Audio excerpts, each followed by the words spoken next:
أربابا من دون الله۔ اللہ رب العزت نے انسانوں کو جو پیدا فرمایا ان میں ایک آزادی کا تصور عطا فرمایا، یعنی وہ یہ چاہتا ہے کہ میرے من میں جو آئے، میرے دل میں جو آئے، میں اس کے مطابق اپنے اعضاء سے اس دل میں آئی بات کو عملی زندگی میں لانے میں کوئی مجھے روک ٹوک نہ کرے، میں آزاد ہوں۔ اسی کا نام آزادی ہے۔ لیکن انسان بذات خود یہ نہیں جانتا کہ وہ آزادی سے کدھر جائے گا تو اس کے لیے فائدہ ہوگا، اور وہ اپنے دل کی آزادی سے کدھر جائے گا اور اس کے لیے وہ جانا نقصان دہ ہو جائے گا۔ چونکہ اللہ رب العزت کی صناعی کا یہ کرشمہ ہے اور انسان کو اللہ ہی نے پیدا فرمایا ہے، وہی اس کے بہتر اور بدتر اور خیر اور شر کو جانتے ہیں۔ اس لیے اللہ رب العزت نے ان کی ہدایت رہنمائی کہ کدھر آپ کو جانا کدھر نہیں جانا، اور ان سے بہتر کوئی ان کے بارے میں علم نہیں رکھتا۔ اس لیے اللہ رب العزت نے ان کے لیے احکام متعین فرمائے، ان احکام کی ترجمانی کے لیے نبیوں کو بھیجا، لیکن احکام خود اللہ رب العزت کے ہیں۔ تو اللہ رب العزت رب ہیں، اللہ رب العزت حاکم ہیں، اور اللہ رب العزت آقا ہیں، اللہ رب العزت مالک ہیں۔ بندے ساری دنیا کی ہر مخلوق حتیٰ کہ انسان وہ اللہ رب العزت کے غلام ہیں، اللہ رب العزت کے مملوک ہیں۔ تو ساری آزادی وہاں جا کر ختم ہو جاتی ہے۔ اللہ رب العزت کو رب مانے، آقا مانے، حاکم مانے، پھر اس کے علاوہ سارے بندے آزاد ہوں، کوئی کسی کو محکوم نہ بنائے، کوئی کسی کا حاکم نہ بنے۔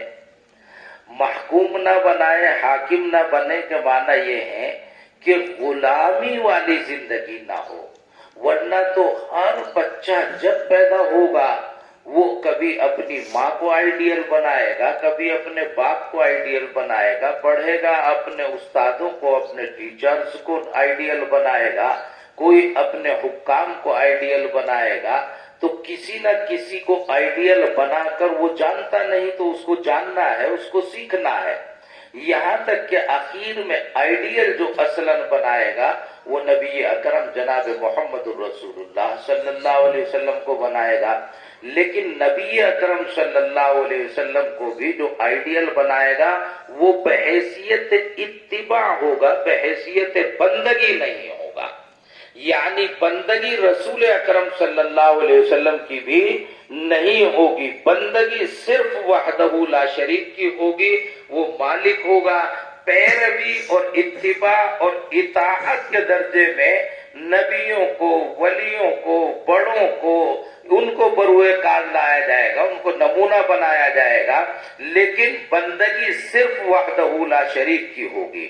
اس لیے اللہ رب العزت نے ارشاد فرمایا وَلَا يَتَّخِذَ بَعْضُنَا بَعْضًا أَرْبَابًا مِّن دُونِ اللَّهِ۔ ایک دوسرے کے خدا بننے کی کوشش نہ کریں، ایک دوسرے کو خدا تسلیم نہ کریں، خدا کی خدائی خدا کے لیے خاص رہے، بندوں کو غلامی کے بندھن میں رکھنا۔ رسول اکرم صلی اللہ علیہ وسلم نے صحابہ کی زندگی بھر تربیت یہی کی، ان کا نعرہ تھا اللہ ابتعثنا لنخرج من شاء من عبادت العباد الى عبادت اللہ وحدہ۔ اللہ نے ہمیں بعثت ہی اسی لیے عطا فرمائی کہ انسانوں کو بندوں کے چنگل سے، ان کی غلامی سے آزاد کر کے اللہ وحدہ لا شریک کی غلامی میں لے جانا ہے۔ یہ آزادی اور غلامی کا تصور جہاں احساس برتری ہوتا ہے وہاں ظلم آتا ہے، بربریت آتی ہے، تشدد آتا ہے، اور دوسروں کو غلام بنانے کی ذہنیت آتی ہے، اور جہاں احساس برتری، احساس کمتری پیدا ہوتا ہے وہاں غلامی کی زندگی شروع ہو جاتی ہے۔ تو شریعت کہتی ہے، اسلام کہتا ہے ان دونوں کے بین معتدل راہ اختیار کی جائے، نہ اتنا احساس کمتری کہ آپ جو ہے غلام بن جائیں، نہ اتنا احساس برتری کہ آپ خدا بن کر بیٹھ جائیں۔ لیکن یہ درمیان میں اعتدال کی راہ پر باقی رہنا یہ ذرا مشکل ترین امر ہے۔ یہی حابیل سے اور قابیل سے مسئلہ شروع ہو گیا۔ ایک میں احساس برتری اتنا ہو گیا کہ وہ اپنی آزادی کا اتنا استعمال کرنے لگا کہ وہ بندھنوں سے بند کر قوانین کے رہنا گوارا نہیں، اس سے آگے نکل کر چلا اور حابیل کے ان چیزوں پر قبضہ کرنا چاہا جو حابیل کا حق بنتا تھا۔ بالآخر ایک قتل اس دنیا میں اولین درجے میں وجود میں آیا۔ جب بھی کسی پر اس طرح کا تسلط، اس طرح کا جبر ہوا تو پھر خونی تشدد اس وجود میں آتا رہا۔ اسی طرح کی تاریخ کے دنیا میں ہوتے ہوا تھے۔ یہاں ہندوستان میں مغلیہ دور چل رہا تھا، سلطنت مسلمانوں کی تھی۔ ان مسلمانوں کی سلطنت میں یورپین تاجر لوگ اس ہندوستان میں آئے اور تجارت کا پرمیشن لیا، تجارت کرنی شروع کر دی۔ تاجر کو ہر جگہ جانے کی اجازت ہوتی ہے، اس سے ملک کو بھی فروغ ملتا ہے، ترقی حاصل ہوتی ہے۔ اور تاجر کبھی لڑتا جھگڑتا ہے بھی نہیں، وہ چاہتا ہے کہ میری دکان نہ بند ہو جائے، نفع کم نہ ہو جائے۔ چلتا رہا تجارت کے بہانے، ایک کمپنی دوسری کمپنی، ایک مول دوسرا مول کھلتے رہے اور ہوتے ہوتے اتنے تجار یورپین ہندوستان میں جمع ہو گئے کہ ان کے تحفظات کے بہانے برطانیہ حکومت نے ہندوستان میں اپنے فوجی بھیجنے شروع کر دیے، اور ہوتے ہوتے جب ان کی تعداد ایک معتدل مقدار تک پہنچی تو پھر ان لوگوں نے راجاؤں اور مہاراجاؤں کے اوپر اپنا تسلط اختیار کرنا شروع کر دیا۔ نتیجہ یہ ہوا کہ ہندوستان کی عوام بھاپ گئی اور سمجھ گئی کہ ہمیں ایک دن غلام بنا کر چھوڑیں گے۔ ادھر سے اب اپنے تحفظات اور آزادی کی آوازیں شروع ہو گئی اور ادھر سے جبر و تشدد کی، اور نتیجہ یہ ہوا کہ 1857 میں پورے طور پر ایک جنگ لڑی گئی جو ان کے اور ہمارے درمیان، ہندوستانیوں کے، اب مسلمانوں کے نہیں، ہندوستانیوں کے درمیان تھی۔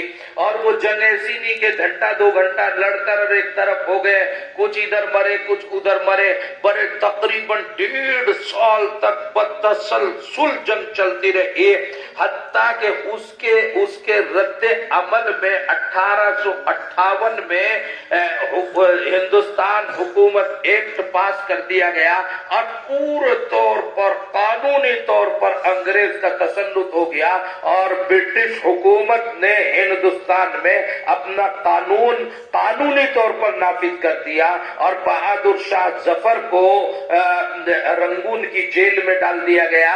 اور تشدد اور ظلم کی انتہا یہ ہوئی کہ بہادر شاہ ظفر کے 4 بیٹوں کی گردنیں کاٹ کر اور تشت میں رکھ کر دھڑ دوسری طرح لٹکا کر بہادر شاہ ظفر کے سامنے پیش کر دیا گیا۔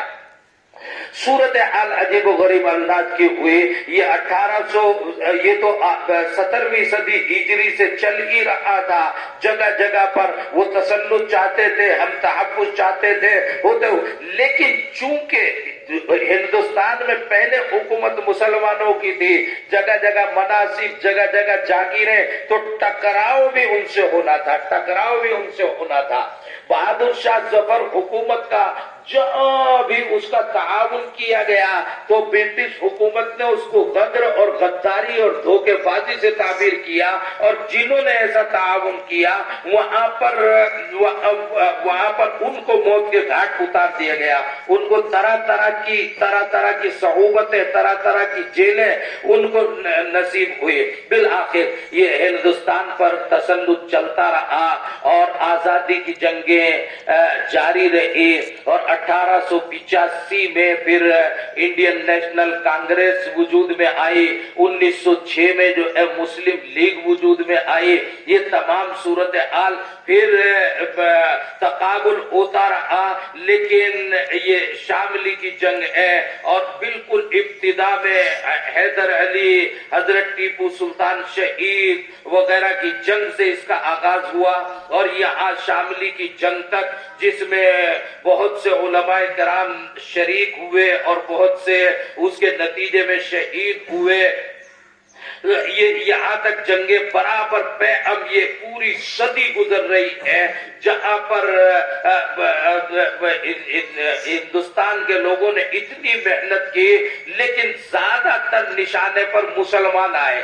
کیوں؟ اس لیے کہ مسلم حکومت جا رہی تھی، وہی اس کے تحفظ کے لیے آگے آ رہے تھے، تو مسلمانوں کی جانیں جاتی رہی اور ہندوؤں کی، سکھوں کی، یہ تمام یکجٹ ہو کر. لیکن برٹش حکومت جو ہے جانتی تھی کہ یہ اگر اتحاد وجود میں آ گیا تو پھر جیسے برٹش ہندوستان پر حملہ ہوا ہے اور اس کو فتح کا نام دیا گیا ہے، ایسے ہندوستان سے برٹش کی حفاظت کوئی نہیں کر سکتا.